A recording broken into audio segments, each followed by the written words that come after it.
Trump officially said there's only two genders.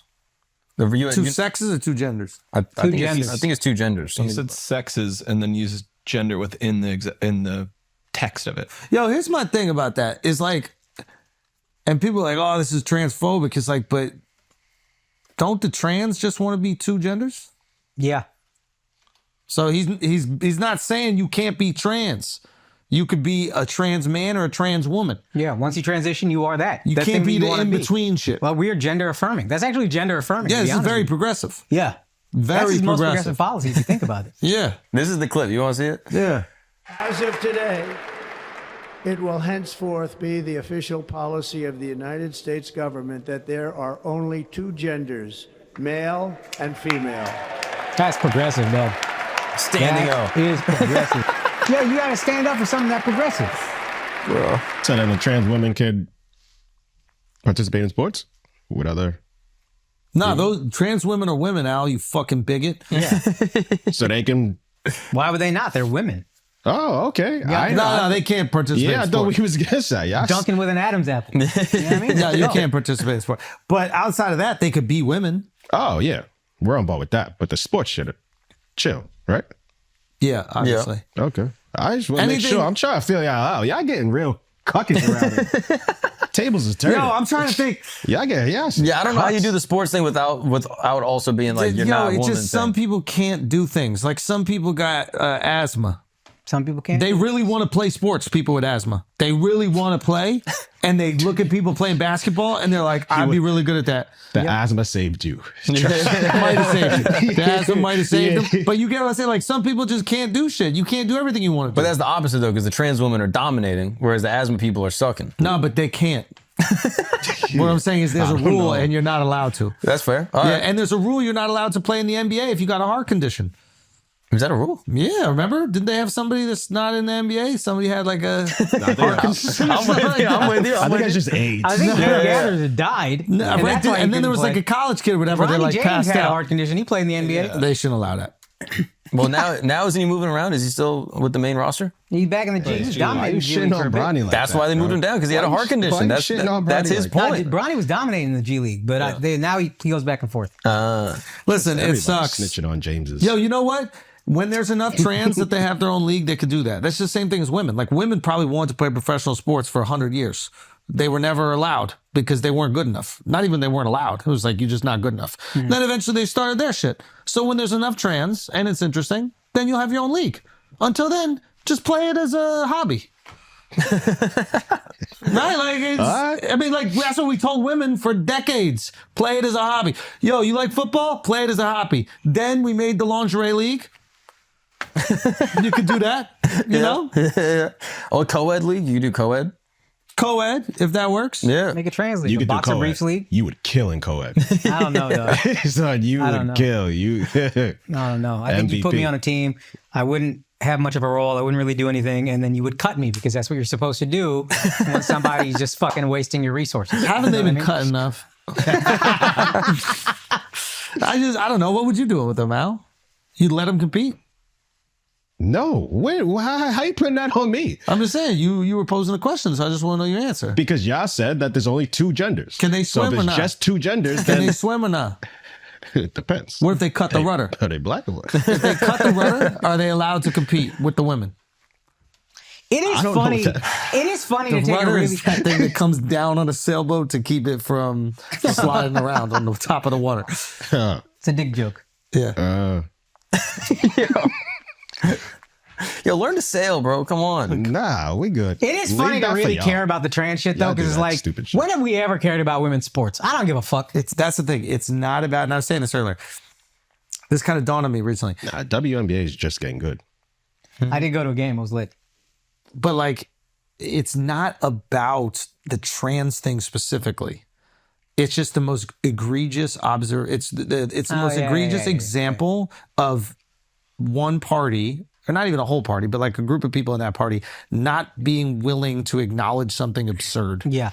And it starts with things that like aren't even that absurd, but you want them to acknowledge it. Like the Elon thing. Oh no, that's super absurd. Okay. Yeah. That's like a really absurd thing. I'm saying within like, let's say there's certain things that like Democrats were either defending or gaslighting by. Like I'm trying to give an example of like a more almost neutral one that you wanted them to go, this is kind of weird, but then it's not really. Like that we kept adding genders? We were talking about this yesterday. Like the drag queen thing, like reading even books less to than kids? that. Like I'm trying to think. Like the EV quotas. Or like voter ID laws. Yeah, here's an example. Like voter ID laws. You go like, hey, should we have people provide an ID to go vote? And they're like, how could you do that? That's racist. You're like, what do you mean it's racist? Like, you need an ID to go on a plane. That's like, good. why can't you need an ID to go to vote? I need an ID to go to the gym. I can't go lift weights up and down. You need an without ID to get vaccinated. You need an ID to get vaccinated, but you don't need an ID to vote for the person that's putting the fucking thing am I on? That is a little absurd. But you say that, right? You go, hey, why can't you do it? And then they go, it's racist. These people don't really have IDs. It's racist. And the internal feeling is, I'm not racist. Why are you calling me racist for asking like a pretty normal question, right? And then you go, I kind of get what they're saying, that like, it's a disadvantage to certain people and they might not have the resources or the time to go do that. It's still bullshit, but like they kind of have a point. Yep.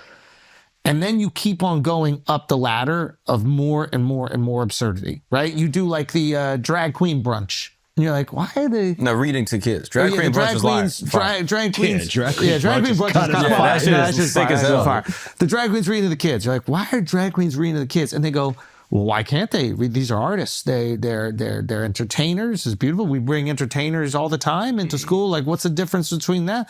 A drag queen and a ballerina, a drag queen and a gymnast. Like, well, they're just an entertainer. Why are you making this a sexual thing? And you go, but like, it's still weird. But I kind of get what they're saying. And you just keep escalating that. And then the final boss, Bowser, is dudes that have chopped off their dicks or haven't. Or not even. And then are competing against women in a sport and absolutely dominating them. And you're like, can you acknowledge that this is unfair? And they go, what are you, a fucking a bigot? And then, so now it becomes about trans when it's not even trans.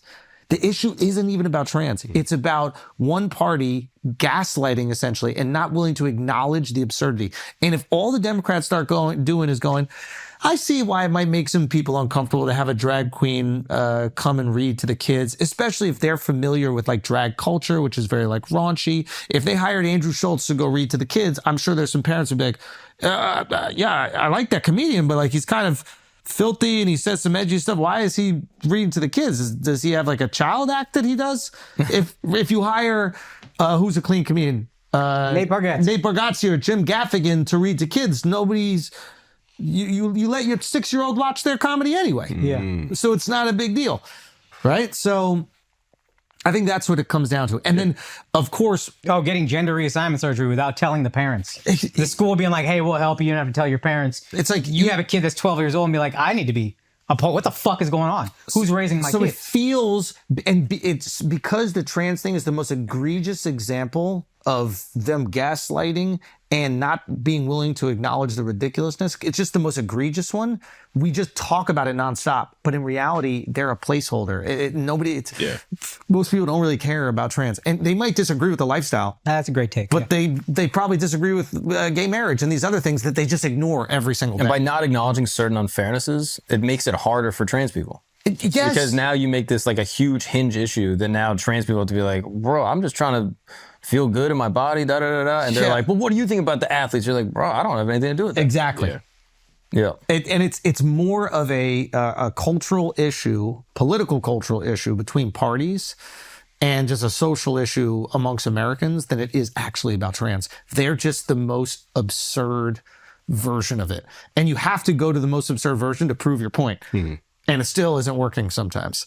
That last one about the gender reassignment surgery for kids, it's like, that's even higher, right? We're going, okay, trans adults, you're like, okay, it's their body. They can do whatever they want. Like, yeah, they shouldn't compete against women, but like, you shouldn't, I'm not against you doing what you want with your body. And then they're like, all right, should kids be able to do it? And you're like, your kids, without telling. Without telling you. And you're like, oh, they certainly won't do that.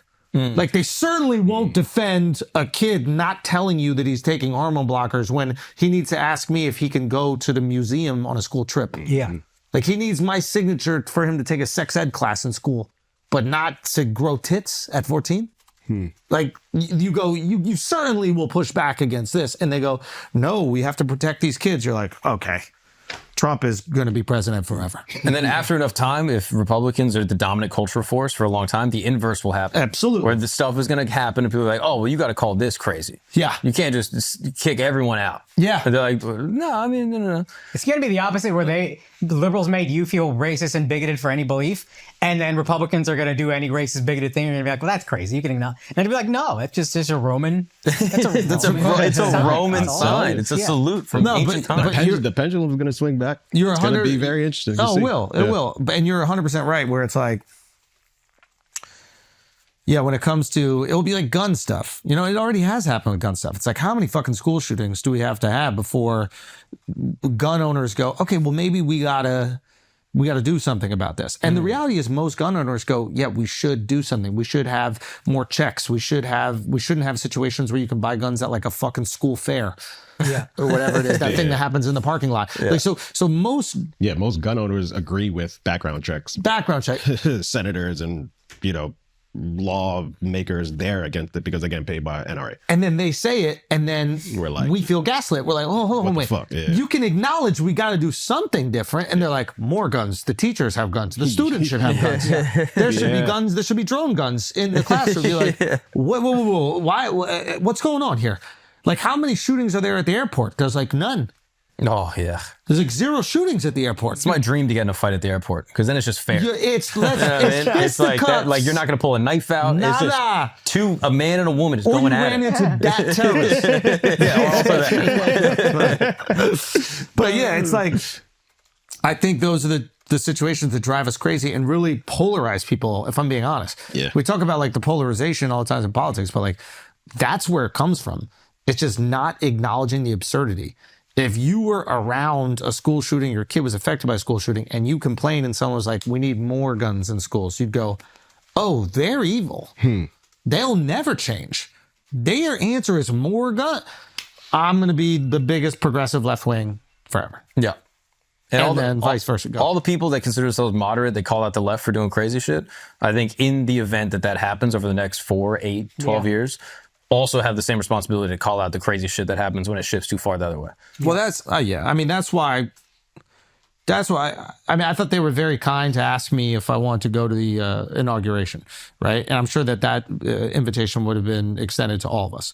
And, but yeah, that's why I didn't want to go. I was like, I'm a comedian first. Like I don't want to be a fan of a political group. Yeah. And then seemingly the optics of it support everything that they do. Yeah. I understand it's like a fun event and some people just went because it's a fun event. I get that. I've had friends even hit me up. They're like, listen, I don't care who, I just wanted to be there for this moment. Not oftentimes do you get invited to inauguration. I get that. Sure. But my feeling is like, the second people see me as one-sided, and there already are people that see me like I'm on one side. If I go to the inauguration, I'm definitely framed as right-wing Trump guy. Yeah. And then when I say something like I've said today about the Democrats and their philosophies and their the ideology that I think is like causing a little bit of distrust, people are just going to write it off as, oh, that's another Republican, just criticizing the Dems. Right. And vice versa. I'm going to make fun of these motherfuckers for the next 4 years. You know? So I don't know, as a comedian, I feel like the perceived neutrality is really important. Otherwise, every joke angle is predictable. It's the same criticism they say about like SNL. I think the less maybe so now, but like you could just predict the angle every single time, especially like even during COVID days. Like, I know it. Like when Jimmy Kimmel goes up there, I know you're going to cry about something. I know it, right? Something really affected you and you're going to cry. I know it. Nah, but that was just white dudes Met Gala, so they all wanted to be there. They want to get their picture and everything. Yeah, I get it. That makes sense. It's just me personally, just as far as comedy goes, I don't want you to frame me in any way because I always want to be able to surprise you. And I don't want Trump and them to have this expectation that I'm going to dick ride for 4 years. Like, you get made fun of too. Yeah. Some policies are good, some policies are bad. Exactly. And you don't want to be beholden to have to sit on one side or the other. Yeah, no. But if you say some crazy shit, it's just satire, and you shouldn't go after the person saying it. I agree. Unless it's after you, which would be very funny. I would enjoy that a lot. I think that would be very humorous. I'm sitting in your seat, so you're going to be like the guy in the middle of the couch. You going to say that?